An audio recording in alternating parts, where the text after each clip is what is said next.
Good afternoon, all. Thank you very much. Thank you very much for coming to this.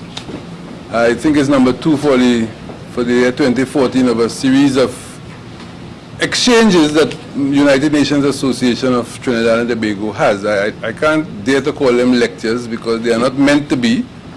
They are meant to be interactive and informative at the same time. We are pleased that the turnout so far. We are still anticipating that there ought to be more. I'm happy that there are among us members of the diplomatic community whom I will endeavor to identify without making any blunders. But first I must be audible throughout the room. What do you think I should do with this?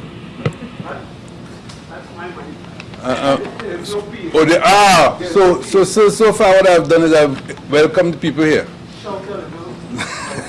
I wouldn't have much difficulty doing that. So perhaps I could do the formal protocol and welcome His Excellency Mr. Gauri Shankar Gupta, the High Commissioner of India to Trinidad and Tobago. And I saw in the audience Mr. Giovanni Di Carlo, the Director of the International Labour Organization, and Professor Andy Knight, Director of the Institute of International Relations, pardon me. I suspect that after that I'm going to stumble, so I welcome all of you distinguished people here. My name is Elton Prescott. I am the President of the United Nations Association of Trinidad and Tobago, and among you are some members of the executive whom you will no doubt get to know later on when we are having refreshment. Our purpose, the United Nations Association, that is to disseminate information about the principles and practices of the United Nations, as we say, to bring the United Nations closer to the people and the people closer to the United Nations. And one of the ways in which we do this is by identifying the days which the United Nations acknowledges, and there probably are more than 365 of those, so we select those that we can, spreading them out sufficiently so that we maintain interest and that we can afford the cost of putting it on. And today we are observing the United Nations Day on Cultural Diversity, Dialogue and Development. It is the United Nations World Day for that. We thought that one of the ways we can do that is to invite His Excellency to address us. His Excellency came to my attention when India celebrated its 64th, is it 64? 64th anniversary of being a republic. And we went to the residence. And although I was unable to see him make the presentation because of the crowd that was there, I was very riveted by the story that he told us of India's rise from the old colonial linkages to republicanism and then to becoming a recognized world player. And it struck me that there probably is a message there for all of us. So that an occasion such as this, when cultural diversity is at the center of what we are thinking, this might, you may think, and I hope you do, be an opportune time to deliver to you some aspects of the difference between ourselves and India, although that kind of comparison must be odious, because India is so much larger and older and more advanced than we are. I hope we will get some benefit out of it today. I need only to say that those of us who might be thinking that culture and cultural diversity has to be the distinction between the pan and the sita are wrong. Culture seems to be embedded in how we live, the language we speak, the religions we practice, and the way we behave. And once you take it from that point of view, you would know that the differences are very stark between Trinidad and Tobago and India. But it is not for me to communicate that message to you. Our featured speaker will do that. In the program, you will find an insert that speaks to the bio profile of His Excellency. He was born in the state of Rajasthan, India, and the town seems to be Ajitgarh, sometime in 1956, so he's among the young people in this audience today. So you'll be happy to know that I precede you by a few years, so that you belong to that new generation. He was schooled in India and obtained a national scholarship. And then he went on to the university at Rajasthan and subsequently to do degrees in commerce and in management. And finally, if I may rush to the end, to enter into the public service. And he has been in diplomatic service from about 1981, I think, 33 years. for 33 years this year. So that we are about to hear from a man who is multi-talented, multi-skilled. His most recent achievements, if I am correct, are the book which you may have seen displayed out there, Unraveling Mysteries of Life, Modern Science and Ancient Wisdom. When I met him, he was the ambassador was about, the High Commissioner was about to visit Hungary and one other country to launch copies of the book. It is written in more than one language, English and Hungarian. And I understand that he has a great facility with a number of languages. But today we'll be hearing from him in a language you will all understand. I know that we will be enthralled. I will invite you to hold your questions for later when he has completed, and much later still to stay on and have some refreshment with us. Thank you very much, and I wish you a wonderful evening. Thank you very much.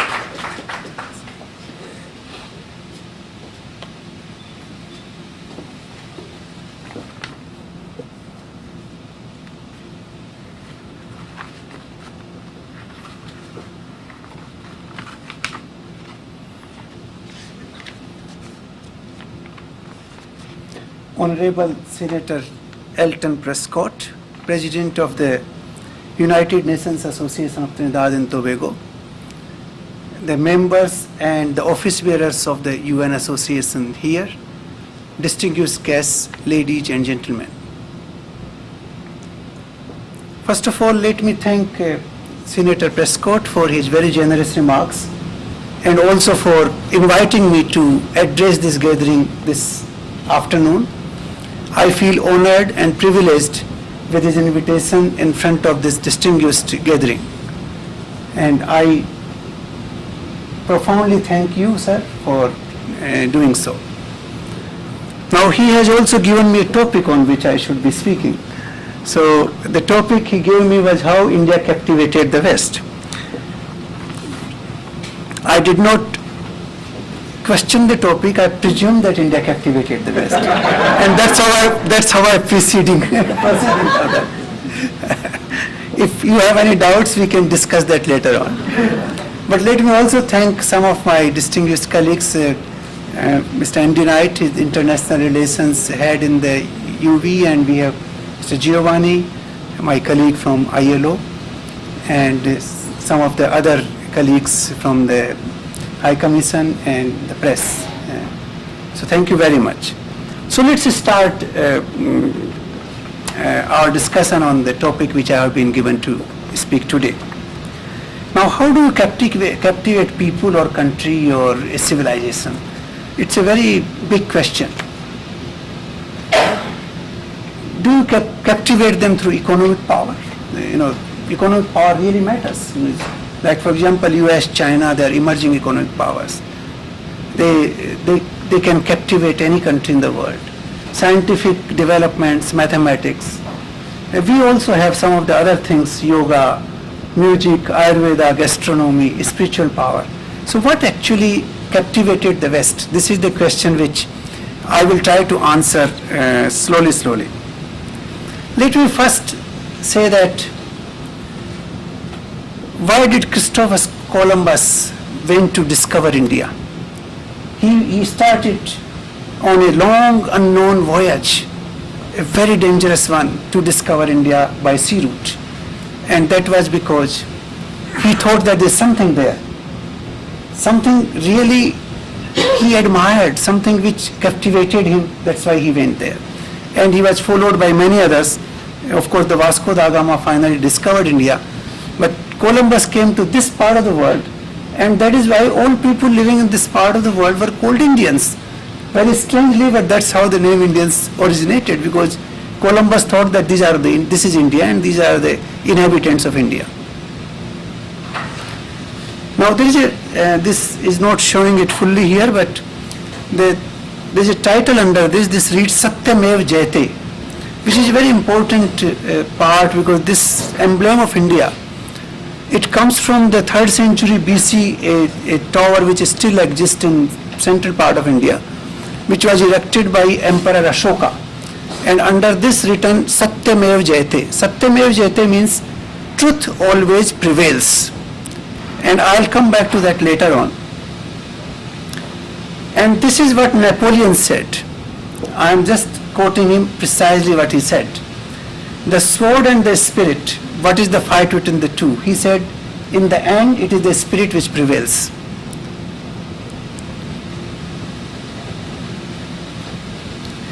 Now, if we look at some ancient civilizations in the world, Egypt was one of the very ancient civilizations, continues to remain. But if you look Egypt and China, I have taken 2 examples here. They have not been able to maintain what they were in the past. They were transformed, they were catapulted with the new developments in their countries. For example, Egypt, they started with pharaohs, great civilization, 3500 BC, even more than that. And when the Greeks came, the pharaohs completely disappeared and the Greeks took over. They became completely Greeks. And then the Romans came and the Romans took over. The Greeks disappeared and the pharaohs disappeared. And then came the Christianity. Christianity took over, the Romans disappeared, the Greeks disappeared, and the pharaohs disappeared. And then came the Islam and everything else disappeared. Remnants remain, but not a living civilization anywhere there. Why that happened? This is a question with an ancient civilization. Then if we look at China, for example, they had Tao, a great writer, great philosopher, great, a learned man, a wise man. And then Confucian came and he took over, he changed the entire thinking. Then Buddhism came and Buddhism took over in different way. And then the communism came and communism took over in different way. The old civilizations, they disappeared. But in India, it did not happen. In India, it did not happen. We still have the same ancient civilization which existed. There have been certain additions and subtractions here and there, but the frame remains intact. And why it is so? This is why I'll come back to this. You see, the economic power rises and comes down. There was a time when some never sat on the British Empire. Now the British is not the same place. The Americans were at the top some years ago. Now the China is rising and they are having a competition between the two of them. We don't know what would happen to US power after 20, 30 years from today. It's unpredictable. The economic power rises and goes up. But there are certain fundamentals of the society which remain intact if those are right. And that is where I started with Satyamev Jayate, because the truth always prevails. Whatever is fundamental, it always stays.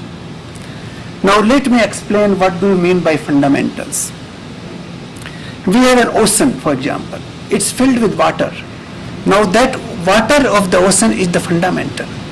But the waves on it which comes and goes and they violently come and go and sometimes rise high, sometimes low, that is what we call the changes that happen from day to day, from time to time.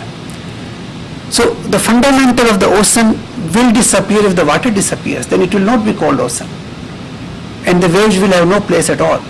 But as long as it is filled with water, the fundamentals are there. The same applies to the human being. We all have a body, we have 5 senses, we talk, we listen, we see, we feel hungry, we feel sleepy, we feel thirsty. We have these fundamentals in human body.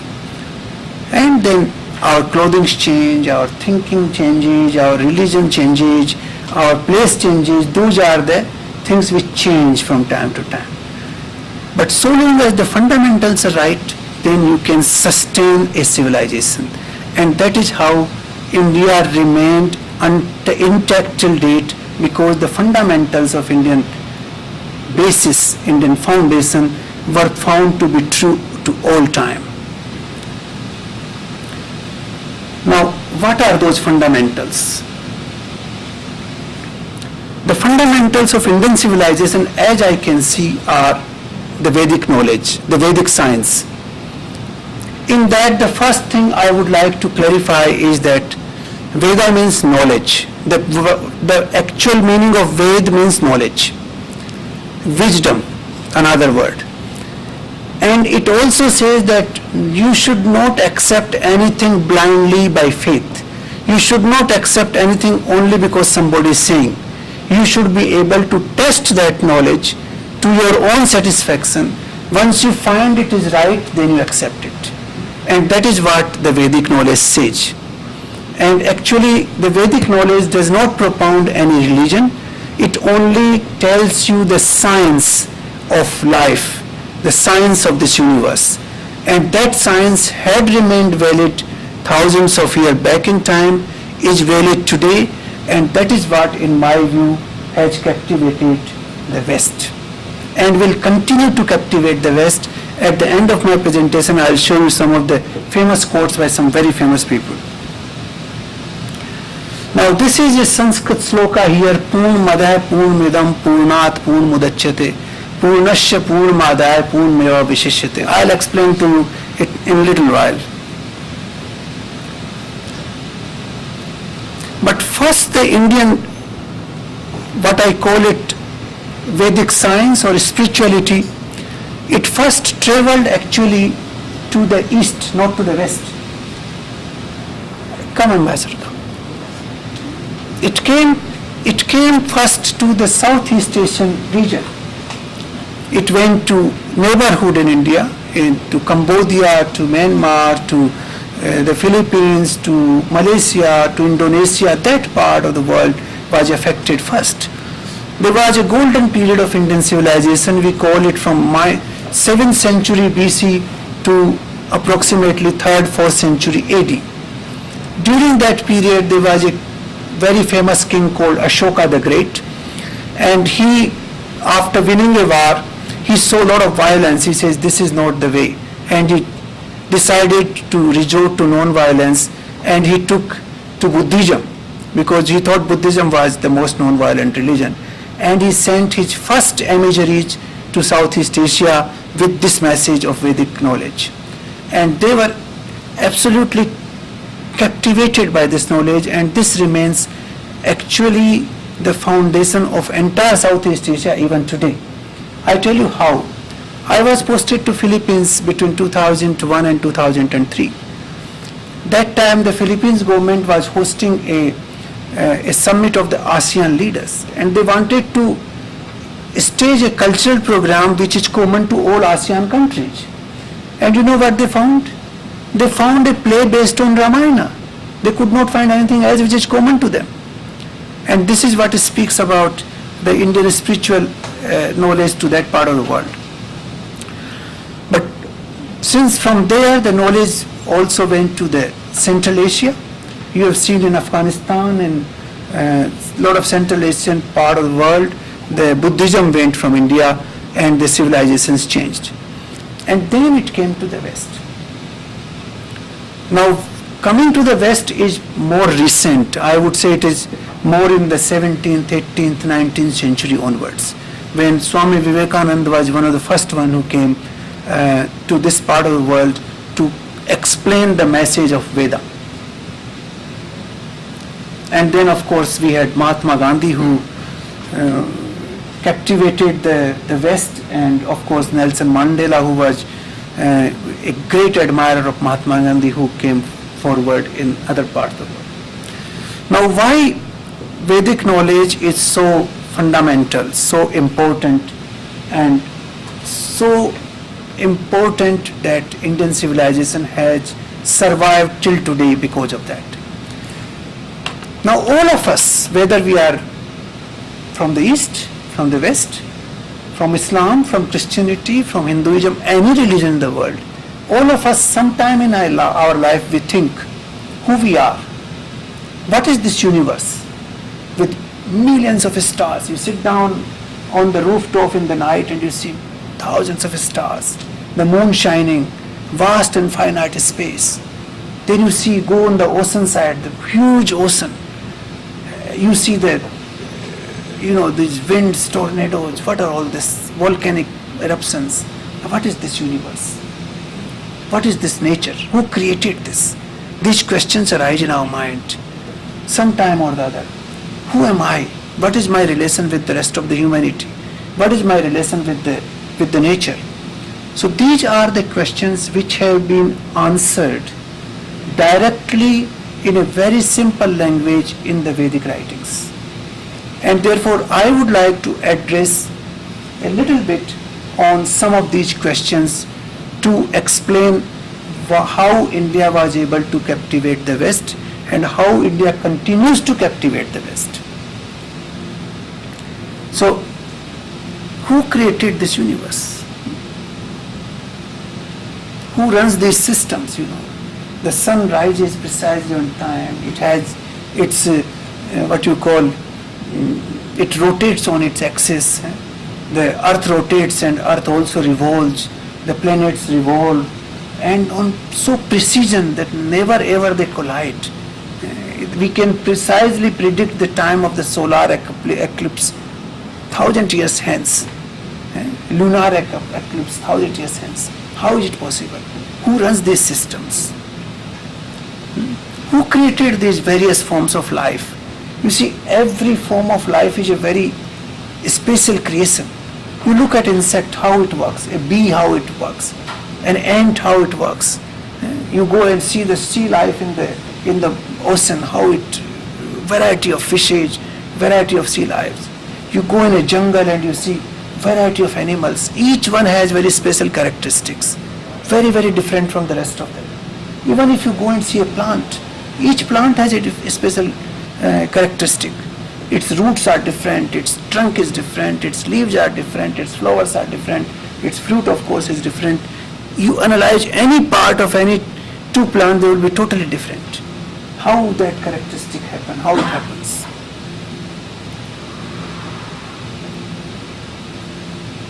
So these are various forms of lives. And who created the human being? Look at us. We are so evolved people. We have such a great mind. Our mind is the one which has created aircraft, which has created submarines, which has created robots, which has created missiles, which can create a high-rise building. Look at the human mind. Who created the human? All these questions. So let me now go into little bit of the detail of the creation and how the Vedic writings answer this question. Which I have read little bit from many scriptures around the world. I did not find such direct and lucid and correct answers as I could find in Vedic science on the creation, running of this universe, and the humankind and the other species of life. Now, give me a few minutes just to explain one or two fundamentals. The first fundamental is that everything comes from one single source and then it starts multiplying in what you call diverse positions. So the entire diversity comes from unity. This is one single principle. If you look at our own family, man and woman, they create 5 children and those are all different. If you take a piece of wood, you can create 1,000 different variations of the wood. You can create a window, you can create a lectern, you can create a table, you can create a door, you can create a roof, you can create the flooring. It depends how you do it. You take a pot of clay, out of that same clay you can create millions different variations. Or you take the cotton, you can create out of that cotton all these variations of clothes which you are wearing. So the diversity comes out of unity. This is one principle which we must understand to understand the Vedic science. The second principle is nothing can be created without consciousness. Consciousness is the fundamental to all creation. For example, this microphone here cannot create anything because it doesn't have consciousness. This lectern cannot create anything because it doesn't have consciousness. But you can create something, you can draw, you can create a house, you can create, you go and plow an agricultural field, you can create wheat, you can plant trees, you can create anything, you see, because you have consciousness. But once that consciousness is gone, the man is dead, you cannot create anything. He just goes away, he has no meaning, he cannot create. The higher the consciousness, the more you can create. Animals also have consciousness, but they have lower consciousness, therefore their power of creation is limited. The higher it goes, the highest is in the man, human being. And we are the biggest creator as a result. So these two principles to understand the creation first. But modern science has gone in a different direction. Modern science, starting from Galileo and later on many of the scientists have come, they have also tried to analyze the creation, how it happened. But in the method is different. The method is physical method, that you go and see certain things, you observe them, you record their behavior, and then you analyze and come to a conclusion. For example, you observe the earth, its movement, and you say earth rotates like this, and then you try to understand the moon, and you try to understand other planets, you try to understand other stars, and that's how you try to understand the universe. That is the way modern science has been going about. So they believe that through the physical route you can discover everything. Now imagine, there are billions of stars in this universe. As per the modern science itself, there are the size of the known universe is 76 billion light years. That is the size of the universe. It has what they call at least 400 billion galaxies. Each galaxy is having millions of stars and planets and all that. So how do you go and examine that infinite route? How many stars, how many planets can you examine? So far we have not been able to even certain on the number of planets in the solar system. You forget about other planets.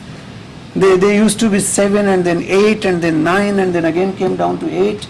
We are not even sure about that. I give this example very often that we can't even count the hair on the human body. How can we understand the planets and the stars which are in this infinite expanse through the physical route? You need, even if you have a life of 1,000,000 years, you cannot experiment with all those stars and planets and galaxies and understand the system. Even in this life of 100 years, if you start examining 5 plants, I think you may not be able to understand even their mysteries of their creation of 5 plants alone. So they came out with Big Bang theory. They said that there was a small corpuscle of energy at some time and somehow it exploded. They don't know how, but somehow it exploded and it started expanding and then the stars were created and galaxies were created. This is what this science has been teaching. So I asked them where this corpuscle came from, who created this corpuscle, how it exploded, and how these properties came that the sun is shining and the stars are shining but earth is not shining and moon is having phases and all these properties, how did they came? They have no answer to that. Then they came with the theory of evolution. Charles Darwin said, no, we were not humans. We were apes before, then we became humans gradually. So he came with a theory, the so-called single cell organism became multi-cell and then they became more complex and then they became more complex, and that's how the evolution of species of life took place. Now, if that is the kind of situation, I simply ask one question: who created the first cell? There is no answer to that. Because the cell has its properties to multiply. How that property comes into cell? From where? Who gives that property? Somebody gave that property to that cell. If you think that we are a combination of chemicals, then you put those chemicals in a lab and you can create a human being. Can you create that? We have reached such an advanced stage in science, but till today, we don't know whether a man was created first or a woman was created first, whether an egg was created first or chicken was created first. Do we know till date? despite all the advances we have made. But we have these answers in the Vedic writings, and I just started with two fundamentals. Let me go further down how it is. This is very important point. The power of sense perception is limited. We believe in sense perception, science believes in sense perception because all the observations are based on sense perception. If you cannot see something, you don't believe it. That's what science is. If you can't hear, you don't believe that sound. So sense perception is what? Perception through our five senses. What we see, what we hear, what we smell, what we taste, what we touch, these are the perceptions. So all the experience we get of the physical world outside is through these senses. But are these senses reliable? That is the question. You see, there is a small child sitting here. Her sense perception of things was very different than my sense perception. When I was young, my perception was totally different. So should I take that perception right or this perception right? When I become another 10 years older, my perception would change. Which is the right perception, I don't know. The man's perception is different of a thing, a woman's perception is very different. Which one is right? How do you know which is right? Perception by senses is only an approximation of reality. It is not reality. The same thing, the same city looks different in the morning time, in the afternoon time, evening time, night time looks totally different. The same sound could look to music in a particular mood, and another mood it looked like a noise, you want to avoid that. The same perception, same ears. So your mental frame would decide whether you like it or not like it. So it can change. And moreover, one must know who gives power to your senses. That is the big question. How are you able to see? How are you able to smell? How are you able to hear? Who gives that power to you? How that power came in? There has to be somebody who gave that power, or something who gave that power. So this is one thing which science must understand, that perception through senses is not a reality, it's only an approximation of the reality, and they can never give you right results. And that is why scientific theories have been changing every 20, 30 years. There was a time when they thought that Earth was the center of the solar system and sun was revolving around it, and then it changed the other way around. They also thought that the whole solar system is only 6,000, 7,000 years old. Now they think it is 4.3 billion years old. You see, the changes are so dramatic in their own theories because the sense perception is unreliable. You imagine, you and your spouse live together whole of your life. You don't understand each other. Sometimes you're taken completely aback. That is the sense perception. Isn't it true? You don't understand your own son who lives with you all the time, own daughter. This is the sense perception. So how can you understand, the sun and the millions of stars and, various species of life? So these are the senses of perception. Now I was telling you the perception of a child could be very different than a perception of somebody else. Distance matters. With a distance you can have a different perception. With fog you can have a totally different perception. With darkness you have a different perception of things. With all these changes. So we must understand that sense perception cannot be the basis of understanding the truth. It can only give an idea of the truth, not the real truth. Then, as I was telling the other day, that every object or every existent in this universe becomes insensible as it becomes more powerful. It becomes insensible as it becomes more powerful. How? Let me just give you one example of this. I take a very simple example of food. Food is very important for us to live. We eat food, it's visible, it's sensible, you can smell it, you can touch it, it's sensible. But without food you can live for 2 months, some people can live for more than that. Without water is more subtle than food. It is also sensible but more subtle. But how many days can you live without water? maybe 5 days, maybe 7 days. And what about air, which is becoming more and more subtle now? It's becoming almost insensible, but still sensible. How many minutes can we live without air? And this space, which cannot be defined because it's not sensible, it has no form, no shape, no color, nothing. You can't describe this empty space. Can we live without that space? Nothing can exist, and it has become insensible. It can't even be defined by modern science. There are many attempts to define the space, they couldn't define it so far. So as the existence becomes more and more powerful, it becomes insensible.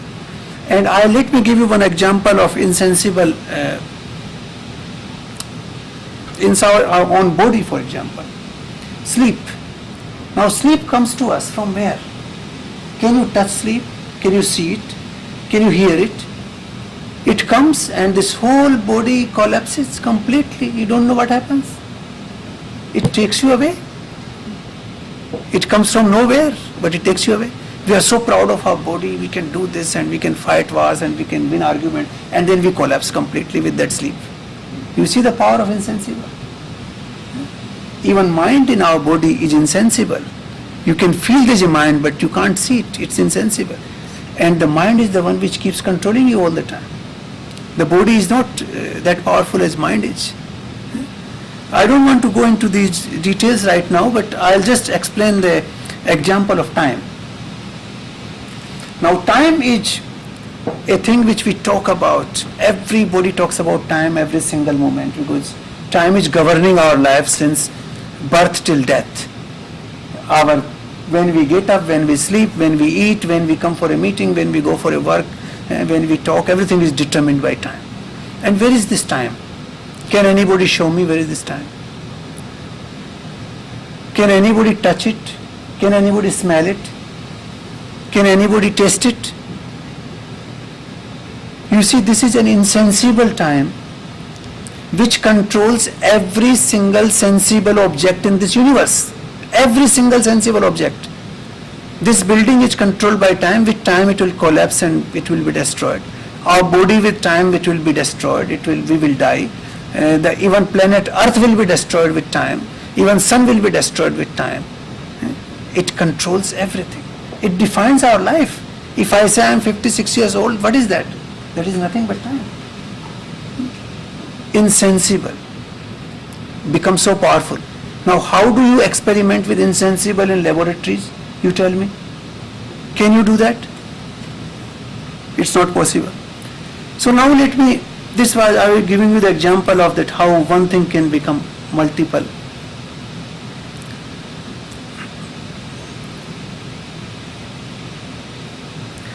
Now, what is the Vedic explanation to these questions?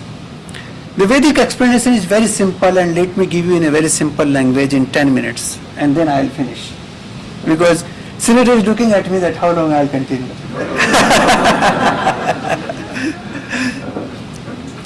You see, as I told you, everything starts from one and then multiplies into many.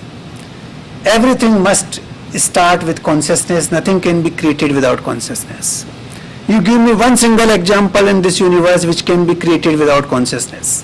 One single example. Therefore, no chemical can create consciousness for us. It is impossible. Because science says that there is a combination of chemicals inside, carbon, protein in the brain, and then you gain consciousness. When that combination disappears, you lose your consciousness. If that is the case, then we can create that combination into the laboratory and create consciousness. Can anything be created without consciousness? Tell me. Can you imagine anything being created without consciousness? Nothing. And everything is created first in the consciousness in the human mind. If I want to create this building, an idea must come into human mind first. And that is the consciousness. Human mind is driven by consciousness, and that idea creates the building. It is created first in non-existent form and then existent form. So the experience of Vedas about the creation of the universe is very simple and very scientific. And I explain you in very simple language. There was pure consciousness everywhere. There was nothing else but consciousness in the beginning. From that consciousness, the creator, the conscious, whoever is the creator, whatever name you give, it doesn't matter.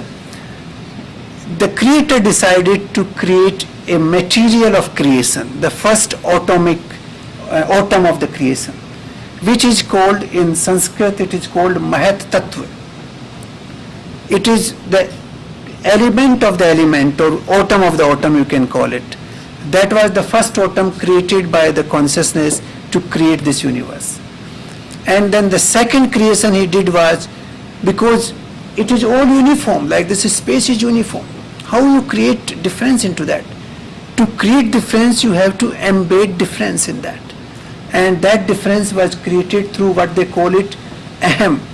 Aham is ego, that is, it is me, specifically me, it is not Senator Prescott. You see, the difference between him and me is created because it is me and he is you. This is how the difference is, and all others are different. So that is the second element. The first element is the first atom, which is called Mahat Tattva. The second element is the Aham, the ego which came into this element. And from that he created 5 elements, physical elements of this universe. There are 5 physical elements. I tell sometimes that why do we have 5 fingers? There's a very valid reason for that. It will explain to you later on. The first creation is this empty space, you call it. It's called Akash, because without this empty space nothing can exist. You have to have space to exist for anything. So the first creation is the space. And the space is connected. You see, human being is directly connected to the creation. That's why the human being is called a prototype of the entire universe. We encompass, we have everything which is there in this universe. So the human being is connected through this space, through our ears. The what we call the sense of hearing is originating into the empty space, into the Akash. All the sounds. And that's why I think in Bible also they say, first there was nothing but sound. In Vedic knowledge they say there was nothing but sound. The Om word came first. I think in some other scriptures I read, there was nothing but sound existed. Because the space was created, the whole empty vast space, the property of the space is sound, and it is connected to our sense of hearing. The second element which came from space is the air, which exists everywhere there is space. It is coexistent with the space. All entire space is filled with air. Now what variety of air, that's a different thing, but it's filled with air. And that air is connected to our sense of touch. When the air blows, you feel touch. That is directly related to our sense of touch. The third creation is the creation of fire, or you can call it energy. Sun is a symbol of fire, but sun is not fire. Fire is far more pervasive than the sun. Sun is like a piece of wood which will exhaust once the fuel is exhausted. Once the wood is born, the sun is born, the sun will disappear. The fire will still exist. Fire exists in unseen form, it exists everywhere. And that fire is connected to our sense of sight. The sun is the greatest symbol of sight, the fire. When the sun goes down, then your visibility goes down. When in the night you can't see. It's directly connected to your sense of sight. So the human being is connected. I am explaining this how we are connected to the 5 elements of the nature. The fourth element of the nature is water from the fire. In fact, science also accepts that once upon a time this earth was nothing but a ball of gas, and then it converted into water and froze, and then it became into earth. So these last 3 parts even science accepts. So the water is the fourth element which was created from the fire. Fire gave birth to water, and water is connected to our sense of taste. Every taste comes from water, nothing else. It's the basis of all the tastes. And the fifth is the solid element, that is the earth, that is the fifth creation, and which is connected to the sense of smell. All smells originate from the earth. So these 5 elements are the entire physical universe. The entire physical universe consists of these 5 elements, nothing else. Everything physical which you see in this universe is consisting of these 5 elements, nothing else. That is very simple theory, logic. There is nothing beyond that. In our body there is nothing but these 5 elements. Once we die, as I was showing you the dead man's body, we go back to these 5 elements. There is air in the body, there is energy in the body, or what you call electricity or fire, and then there is water in the body, there is earth, solids in the body, and the space, because we are in the space. So this is the fundamental part of the creation. Now how the consciousness came into being, because this is only the physical part, the consciousness, you created the eye, but how eye became intelligent. How food we eat becomes intelligent. I drink this water and inside the body it becomes into blood, you see. It converts into flesh. What we drink and what we eat becomes our flesh and our bones and our neurons and our blood, everything comes from that. How it becomes inside the body. It's a great miracle.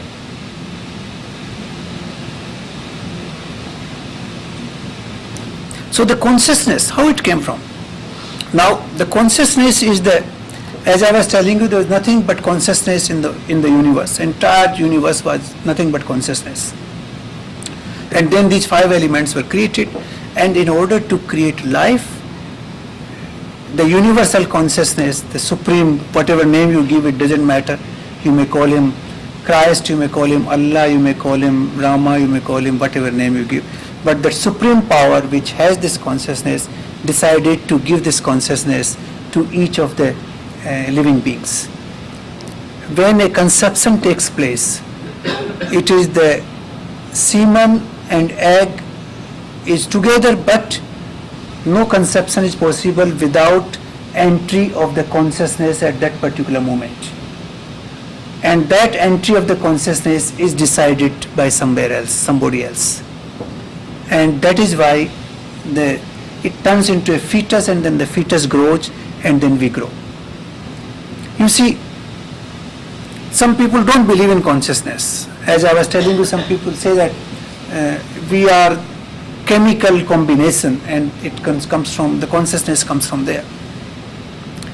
Now, we all experience this thing every single day in our life, but we do not observe it properly. Or maybe we ignore it. What is consciousness?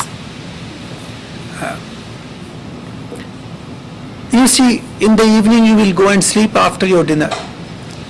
You will go into a dreamland. This world will not exist for you. This world will disappear. Completely non-existent.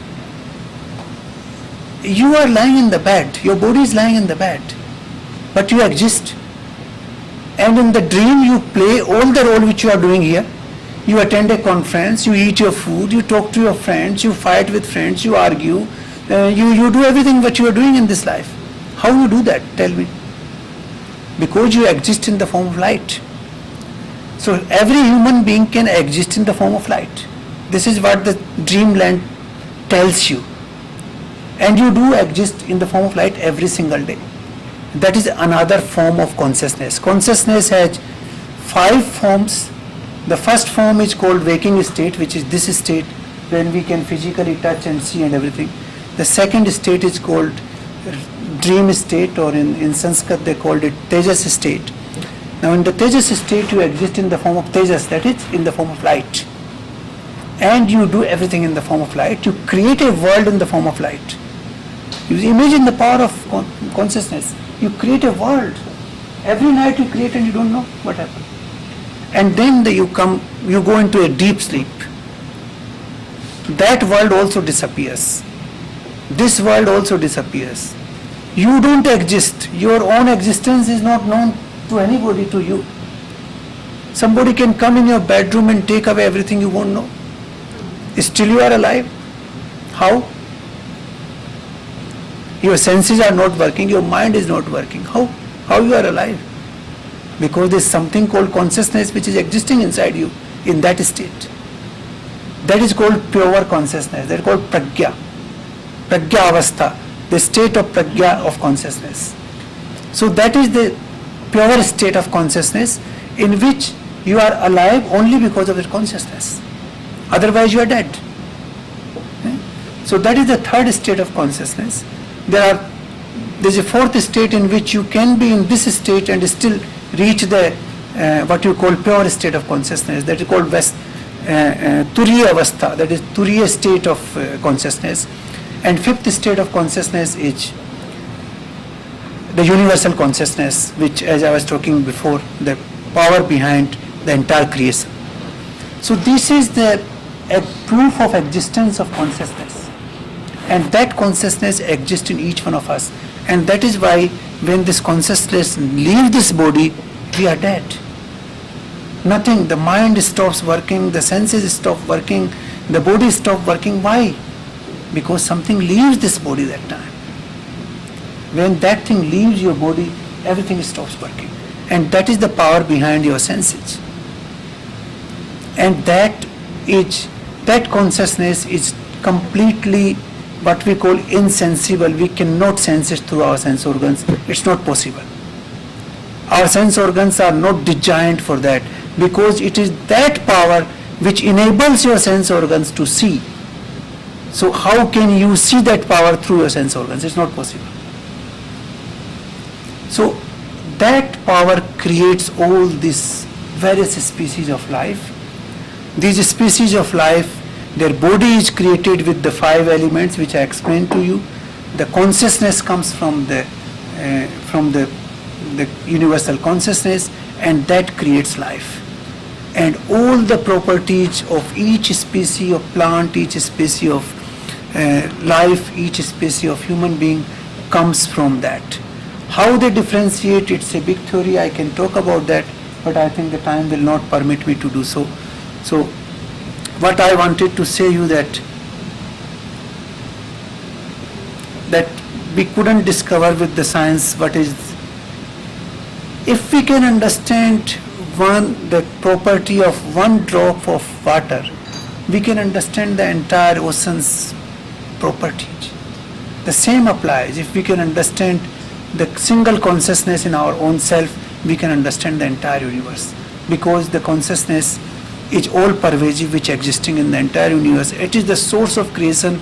It is the creation, you can say that way. Like we can, if we start climbing a tree and start counting the tree, the leaves and their flowers and fruits and analyzing, we can never understand. But if we can understand the seed from where it originates, I think we can understand the plant better than anything else.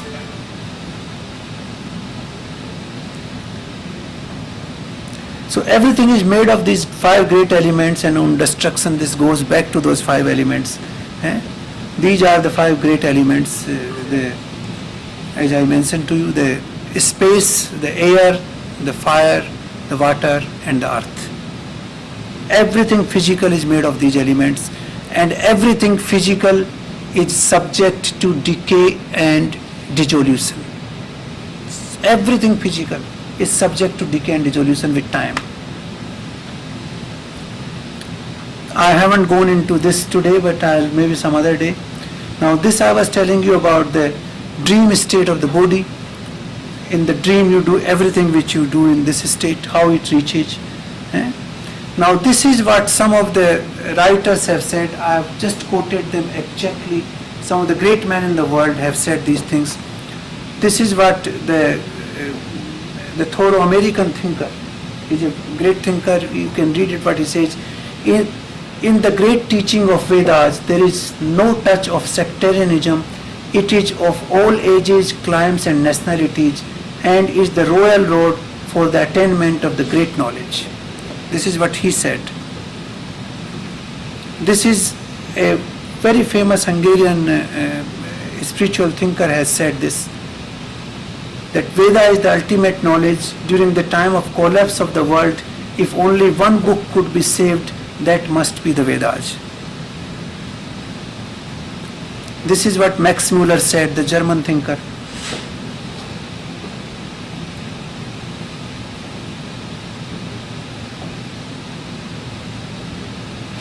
And this is what Arnold Toynbee, a British historian, has written, that it is already becoming clear that a chapter which has a Western beginning will have an Indian ending. In fact, it's a longer, I have it here, perhaps the full one.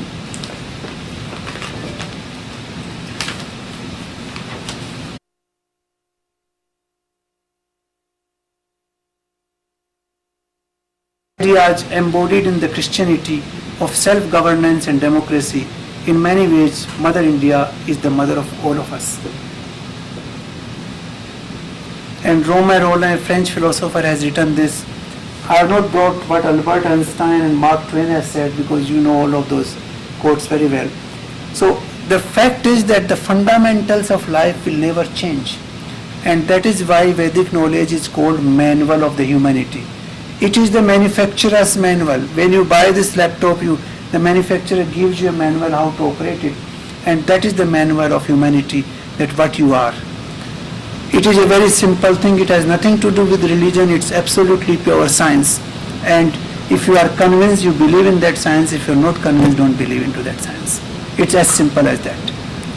But it explains you the entire creation, the creation of the physical universe, the creation of the all species of life, and how they are dissolved, how they interact, and how we are all one. This is the most important part with which I want to end. All of us have the same consciousness and same 5 elements of the creation, all of us. And therefore we are all divine, we are part of the same divinity. And therefore we must recognize that that will create harmony, that will create love amongst ourselves. And that is the lesson which Vedic writings teach, that once you understand that you and he have the same consciousness, how can you have hatred for somebody else? There is no way. So that's what they say, that what you don't want for yourself, you don't do for others. Because they are all part of the divinity, they are all part of the Almighty. And that is where the Vedic message is. I would like to end here, and I believe this is the way India captivated the West. Not because of the economic power, not because of any other power. I think it is the manual of the humanity is written in the Vedic knowledge, and that's how India was able to captivate the Western mind and will continue to captivate the Western mind. And every Western beginning will have Indian ending. Thank you very much.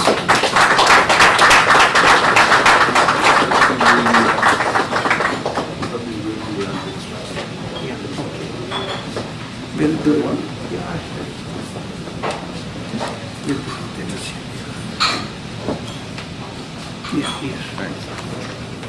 Thank you very much, Excellency, and thank you very much, all of you, for being an attentive audience. I had asked His Excellency to put this quote up because I think that this speaks directly to what I had in mind when we first conceptualized the idea of a discussion on India's captivation of the West. Because I think that in things like language and philosophy, education, music and architecture, there are some influences of India that are visible to all of us. We may not, prior to today, have been aware that consciousness is what makes the distinction or the difference. But for my pedestrian mind, these are the governing principles that make the difference. And so I will invite you to pose your questions to His Excellency. But before I do that, let me first acknowledge a faux pas, and secondly acknowledge 2 friends of mine who are here. His Honor, His Excellency, Mr. Justice Lucky of the International Court, of the Sea, who lectured to us some years ago, a very fascinating lecture on what's happening in the law of the sea. And secondly, the Ambassador of the Republic of Suriname, who's with us, Her Excellency Fidelia Grand Gallon. Thank you very much for coming. If I have failed to observe, to acknowledge any other dignitary, you would please put up your hand. Dean of the Diplomatic Corps. The Dean of the Diplomatic Corps, no? Oh yes, I know Fidelia. Yes. Thank you very much. So with our presence, all the ambassadors are present. Good. So, Ambassador, Your Excellency, you will determine whether you wish to sit to take questions or whether you would wish to stand. But my first question is, could you address us on such matters as education, for example? Has India been able to change the way the West thinks on such matters?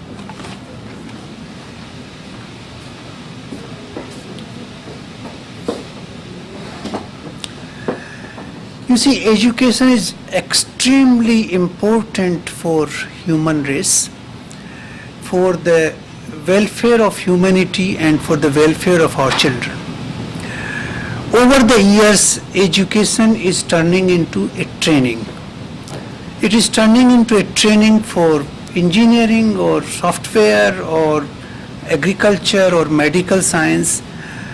The content of the humanitarian part of the education is gradually diminishing or almost disappeared. That is where the problem lies.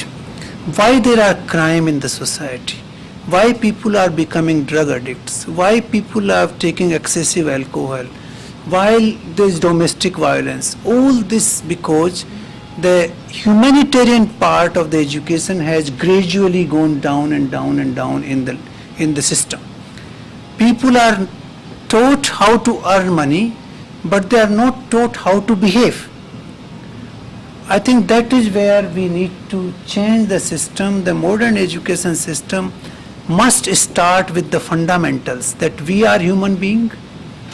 Others have the same characters as we do. As I was telling you, all of us are divine.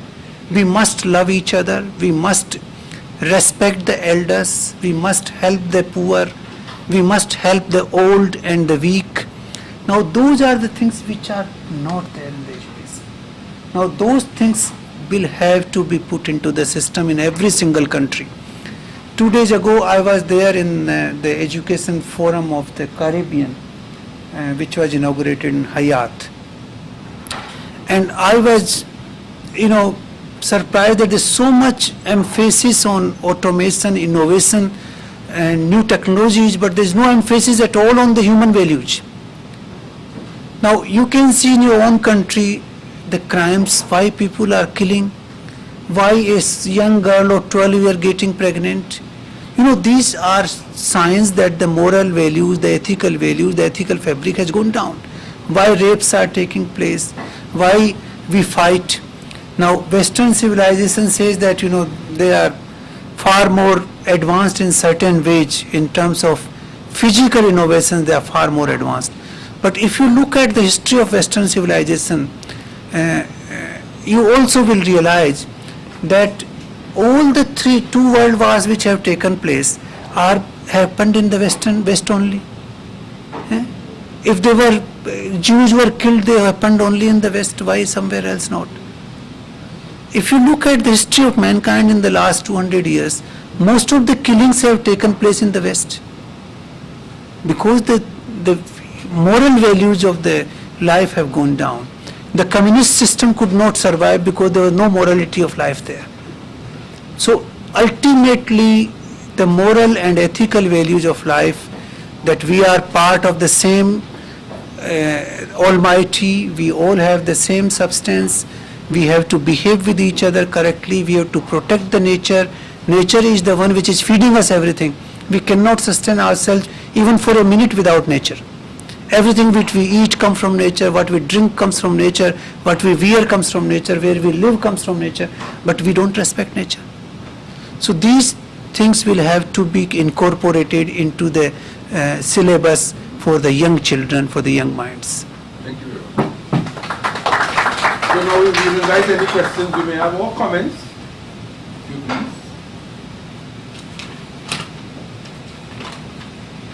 And I will have to take names as you're coming at such a great pace. I just have one other point. I don't understand. My name is Alicia, sociology teacher. I just want to say I'm very grateful for this presentation. I think it raises a question in my mind that we need to chart a way forward as a Caribbean country and as part of the region. What is that way forward? What is the way forward for our civilization? And I think that's we need to kind of shift away from looking to the West for all the answers, for their models and their solutions and that kind of thing. What do we have here that are best examples of civilization? Things from India, things from Africa, China, all these things. Go back to some of the basics, and chart a way forward for the Caribbean. I think that's very important. I think the best combination of rural life, in my view, the basic values of the East and some physical progress of the West. Excessive physical progress is very harmful. In Sanskrit they say ati sarvatra varjate. Buddha also said middle path. And in English also they say that excess is always bad. So it's the combination of the moral and ethical values of our creation coming from the East and the physical innovations and comforts of the West. Now Western civilization, for example, have great knowledge of creating a nice city, nice building, organizing themselves very well, which sometimes East doesn't have. On the other hand, East has the values which are foundation of human life and existence. So we bring them together. But what has happened today is that we have forgotten the values of the East and we are going on the Western path, and that too in an extreme way. We are going on and on and on, which is now becoming actually excessive and restrictive.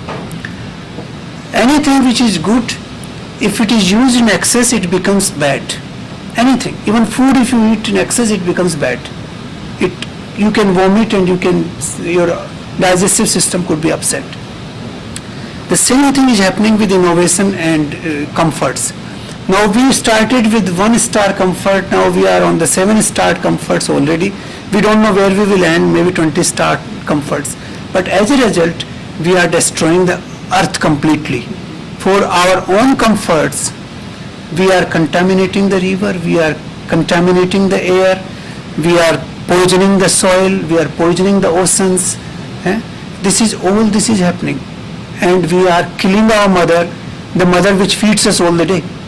We are killing that mother. So this is happening because of that physical route, going beyond a point. A physical need is essential. For example, you need a place to live in, but you don't need to keep living into a bigger and bigger and more luxurious and more luxurious. There's no end to it. Even if you own the entire earth and the ocean is your swimming pool, even then you will not be happy. You see? So there's no end to that desire. These desires are infinite and they grow in geometric progression. Therefore, the physical route beyond a point is very destructive. But to some extent it is needed because we have a physical body. To maintain this body, we need physical things. We need something to eat, we need water to drink, we need something to live in. But then they should not become that, infinitely expanding forever. And that is where we are doing the mistake.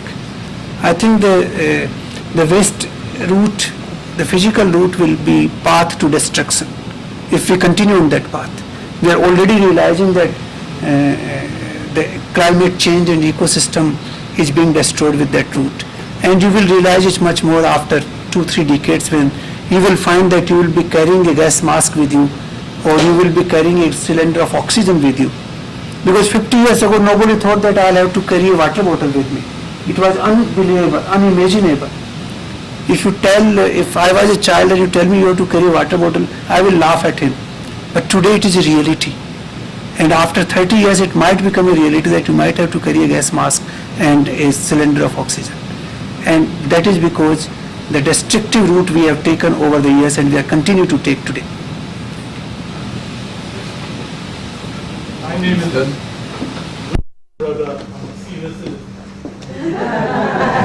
The question that intrigues me is the diversity out of unity and the conceptual linkage between diversity out of unity. Because I think most people don't see diversity having anything to do with unity. In fact, diversity is something very suspicious, something to be avoided at all costs, because, it's uncomfortable, it's discomforting, diversity. In the context of what India is as a country, and Trinidad is as a country, I would like to hear some more thoughts on that particular idea. Let me first give you an abstract thought of what is what is unity, abstract thought. You have this vast expanse space, empty space. You sit down on the rooftop, you see expanse. It's all space, isn't it? Now this space is uniform, it is unity, isn't it? It's united. Out of that space you create this room. Now this is a diversity. Space is here, but it is a different part. You can create a toilet, you can create a shopping mall, you can create a bedroom, you can create a school, you can create a church, isn't it? It comes out of the same space. It becomes diverse. So the unity becomes diversity. As I was telling you the example of gold, you have a piece of gold. Out of that piece you can create 1,000 different ornaments. They become diverse. So there is no diversity possible without unity. All diversity comes from unity. This is the fact we must realize. Once we realize this fact, then we will feel that we are all the same. Though we look different, though we behave differently, but we are all the same. We are all the same. That's what we say, we are all the children of the God. In Christianity they say we are all the children of God. What does that mean? We are all the same. That is the fact we should bring to the attention of our children. Then they will realize that Thomas is the same as John, because he is also this divine product of the God, and I am also divine product of the God. So that is what diversity and the uniformity means here. And as I told you, to create this universe, the diversity had to be created, because without diversity, how do you create the universe? It's not possible. You have an ocean, big ocean, it's all universe, all one single entity. But then you have the water going in the sky and coming out of rain, and you have glaciers, and you have lakes, and you have rivers, and you have streams coming out, all diverse, becoming diverse. It's happening in our own front of our eyes, you see. The uniformity becoming diversity. So this is the link between the two. Diversity is nothing bad. The most important, that's why we call about tolerance, you see. There's no black and white in this world. All the colors have their own beauty. There is a blue, there is a red, there is a grey, there is a brown, there is a black, there is white. All of them have their own beauty. You can't say this is bad and this is good. The same applies to the human race. There may be, all different people living here. Your country is in fact a very diverse country, and we must recognize that diversity is in fact a great asset, because you are the same. You are reflecting the same unity, same Almighty in so many facets. You should look at that way, that you are reflecting the Almighty in so many facets. I think that message we need to bring to the attention of our young ones. You are there anymore?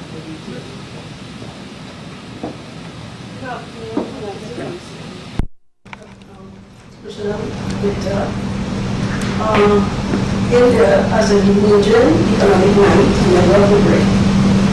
I would like to know how you connect your spirituality with your economic might. How are they interconnected? Can you just enlighten us? Interconnected. See, there is another very big concept of life in Vedic writings. They say there are, we have this theory of 4 ashrams and 4 stages of life. The stages of life are like this: dharma, arth, kam, moksha. Now dharma means that you should keep, the first foundation of life is that everything should be done in correct way. Ethically, morally, that should be right, whatever you do. That is the foundation, dharma.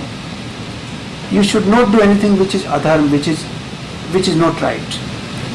And then you should earn wealth. Arth means, earth in English is the earth, the mother earth. That comes from the Sanskrit word earth. That means wealth. And early in our olden time, the sign of wealth was the land, how much land you own. So that word comes from the same Sanskrit word earth. Then it says that you should earn enough. Now there the theory of moderation applies. You should earn, firstly you should earn in a correct way. dharma, which is the basic foundation. You should earn on that basis. And then you should earn in moderation. And thereafter you fulfill your desires. Your desires have to be fulfilled, because every one of us has desires. Now the question is that there is a subtle difference between needs and desires. Needs are limited. We know what our needs are.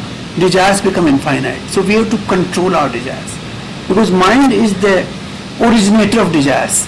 You see some beautiful new cell phone, oh say I must go and get it. You go and see a new film, oh I must go and see it. You go and see some beautiful holiday resort, oh I must go and visit that place. So the mind keeps telling you. So desires have to be controlled. But then some desires have to be fulfilled. Otherwise you will not be satisfied. That is the human experience. You have to do that experience. And then you reach the stage of complete liberation called moksha. So this is the way it is. So actually the earning of wealth in a legitimate way, to some extent, is part of the human life. We are designed for that. We have a quality to create. We have a quality to earn. We have a quality to develop certain new things. Otherwise we would be in the Stone Age, you see. From the Stone Age we started creating houses, we started creating instruments, then we developed machines, and we developed various things. But when it goes beyond a point, then it is dangerous. Everything beyond a limit is not good.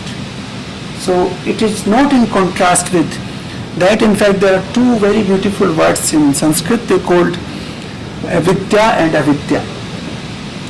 Avidya means to understand this world, the physical world and its comforts.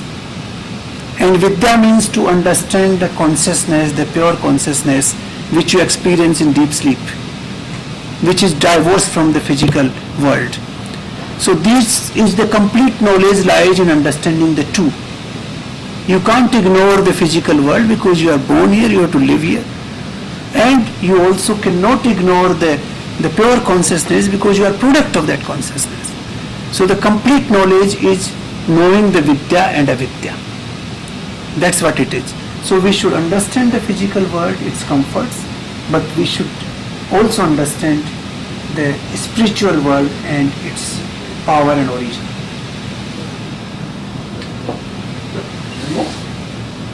I want to throw out a suggestion to you here. Since you speak of our development going further and further west, and there is a school of thought that the further west you go, you will end up east. So maybe we are heading in the right direction. But this is physically true also. You make a circle of the world, you continue to go in west, you will end up in east. So we should all be going in the right direction.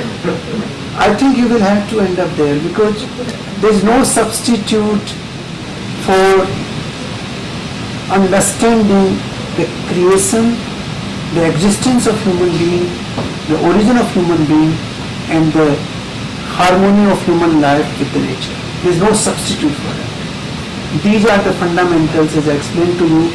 No waves can exist without water in the ocean. It's not possible. Same way, no physical comforts can exist without understanding this. Beyond a point, they will be destroyed. Good. Seems as though we are about to wrap up.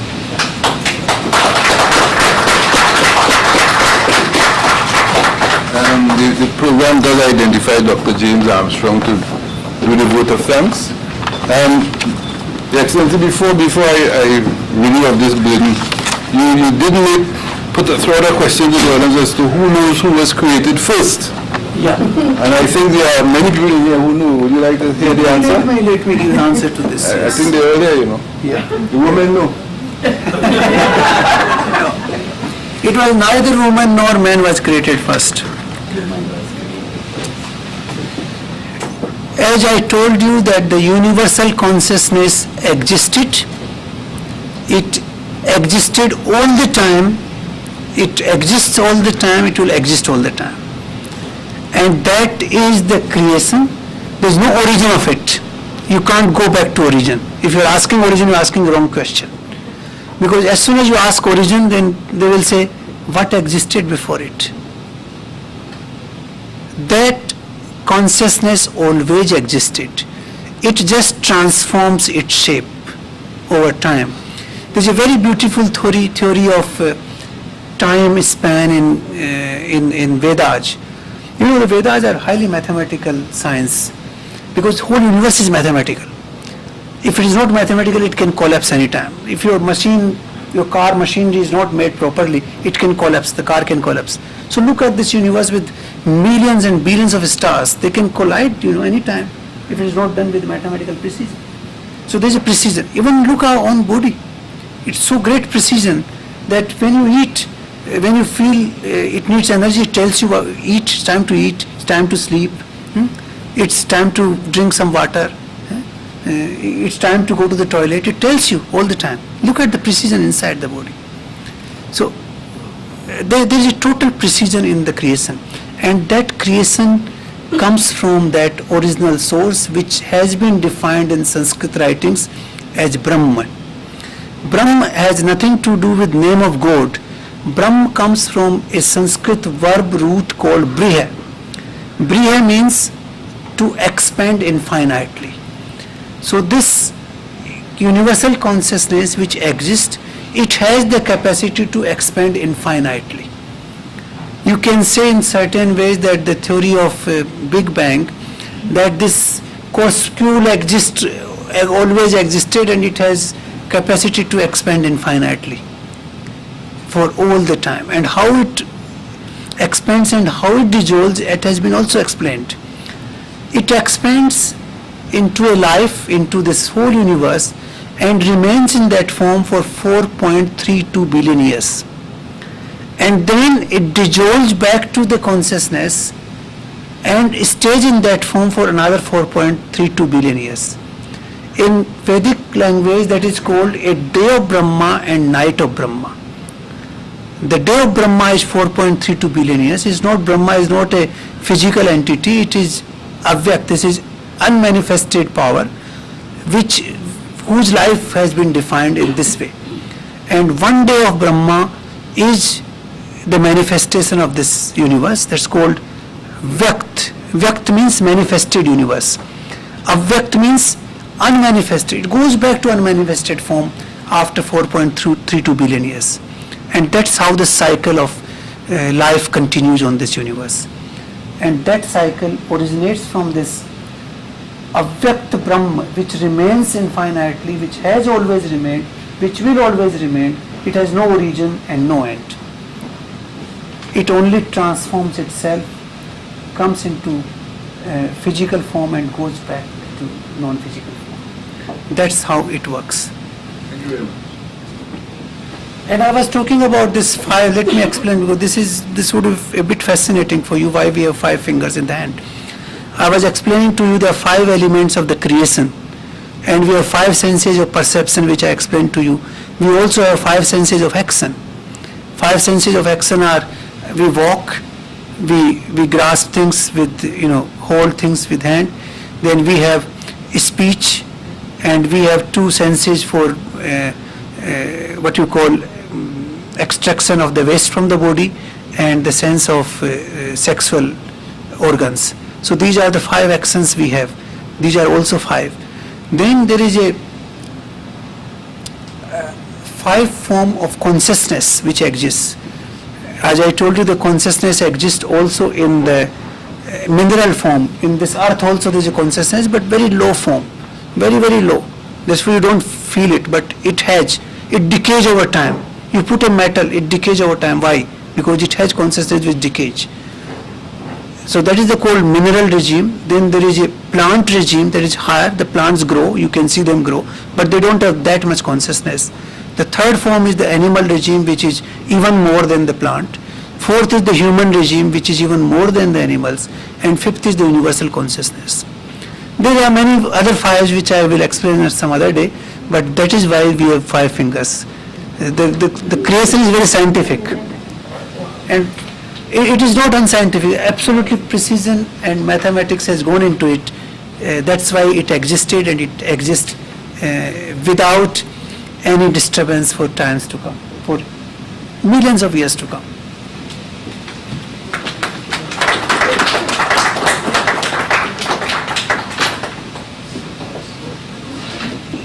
So I want to know honestly, did you find something useful in the report?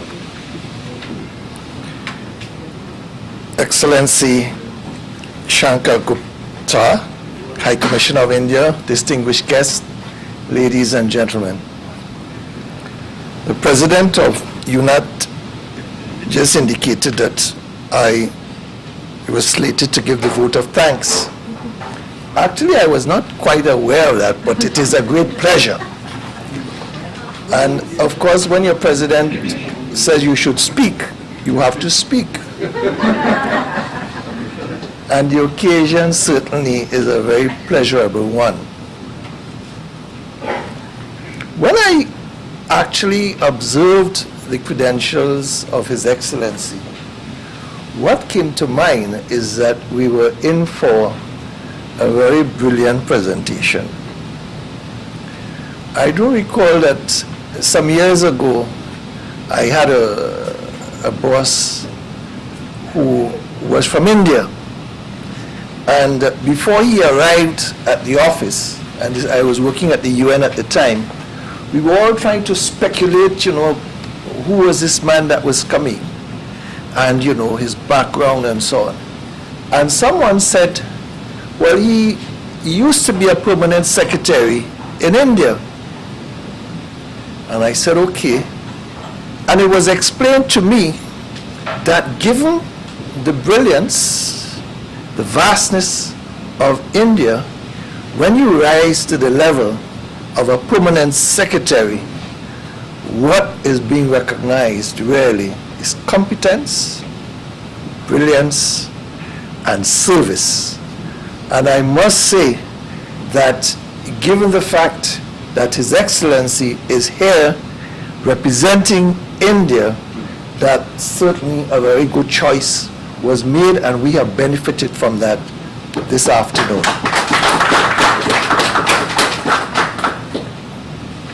His Excellency also gave us a quote which says that you must speak to yourself every day. Otherwise, you might miss a very interesting person. And I'm very glad that we spoke to you, Your Excellency. Otherwise, we also would have missed a very excellent occasion. I remember when the President indicated to me that we should go to see His Excellency and ask him to come and make a presentation to us. And I was there and I listened to him attentively. And from that point, I realized that this was going to be very, very stimulating. Very often, I expect to hear from someone in the diplomatic corps a discourse on politics and governance and economics. It is very seldom that you will hear a discussion on a manual of humanity and spirituality as we experienced today. I also indicated some time ago to His Excellency that I sometimes pretend that I'm an artist and I do some painting from time to time. And I indicated to him that I had been to India on a number of occasions and that I was doing some painting, and I wanted to look specifically at Indian dance forms.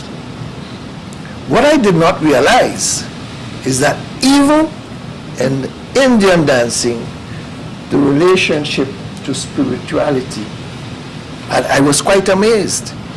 And he gave me some literature to read, which I have been studying. After today, sir, you have given me even additional homework, because I will have to go and do some research on some of the things that you indicated today. I have been looking at some of the materials that you gave me before, and certainly I think that the stimulating presentation that you gave today is something that all of us would have to think about. I think it is important for us, not only as individuals, but I think collectively, and given the peculiarities of our nation, and in fact, the position of our nation where we also, I think, can boast of the diversity and the unity that is possible in this small nation, that we can carry this lesson with us for a very long time and reflect on it and hope that in fact there would be some influence in our own situation. And therefore, Your Excellency, on behalf of UNAT, on all of us here, we would like to again thank you very much for a very stimulating presentation. I am sure that we will be calling on you again in the future to benefit from your wisdom and your graciousness. And I would like to say that we are going to leave here fulfilled. Thank you very much. I hope you accept a little token from us. Margaret, call her a member for one of our committees to take a present. Your Excellency, we are truly grateful for your contribution here this afternoon, for enlightening us, about the consciousness of Indian spirituality. We only hope that it will affect us in Trinidad here, affect our sensibilities as well. Thank you ever so much. Thank you very much. Thank you very Now, can I just invite you to join us for some refreshment? Let me wish all of you a very, very happy, what you call, cultural diversity day today, because this is what cultural diversity and development.